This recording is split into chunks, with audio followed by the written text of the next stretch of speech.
Born just 11 months apart, Marissa and Daniel Linsenbigler were more than just brother and sister.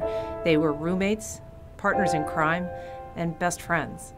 Yeah, we used to play soccer, football here. We would come out here and we would play ball, and one time we had a little picnic over here. Like a lot of teenagers, Daniel made mistakes. He's a kid. He made a mistake. He made a choice to use synthetic marijuana, and it landed him in jail. On March 2nd of last year, Daniel, apparently having some kind of psychotic break, entered 2 apartments at this Orange Park hotel.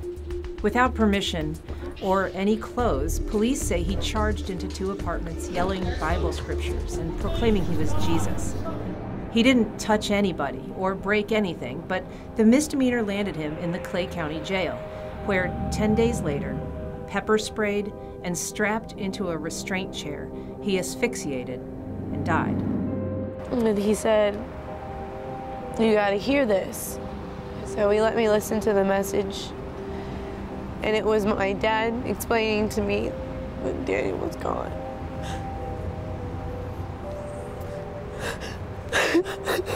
I think my son died a heinous death. I can only think of the last 2 minutes of his life, what must have been going through his mind. I'm dying, I'm gonna die now, and this is it. Witnesses say it was obvious Daniel was suffering. He was complaining that he had a hood on his head, and he couldn't breathe, that he was having chest pains. Linus Farr was in the cell next to Daniel's. I can't breathe, get this hood off, just let me get some air. This letter from another inmate describes a similar ending. Sir, they killed that boy. He was begging, gasping, stating, "I can't breathe."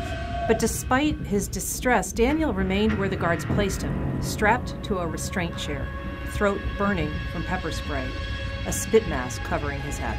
When you put all of these measures, the chest strap, the mask, potentially the taser, the pepper spray, why? How much more restraint do you need out of a 19-year-old, 145-pound kid? The Clay County Sheriff's Office has expressed its condolences to the family, though it insists jail officials did nothing wrong. But the state determined Daniel's death was no accident. I have a death certificate that says homicide. A human killed another human. Why is nobody being punished? The family has sued the jail and 8 of its employees, but to date, none has been fired or even disciplined. It hurts me, and I'm so mad because I don't understand how these trained officers let this happen. I just don't. Why are they still working there? When you go in to jail and you're running around naked in the cold, you're not supposed to come out dead 10 days later at the hands of the police or the deputies. It's not supposed to happen. Not one of the officers around that day mentioned anything about Daniel calling out for help or showing signs of medical distress. But figuring out just what happened that morning has been difficult. We want to find out why there's no videotape. Why is it not recorded? Why is it not preserved? Why is that critical evidence not here for us to evaluate? The case has just entered the discovery phase, and it could be a year or more before it gets to trial.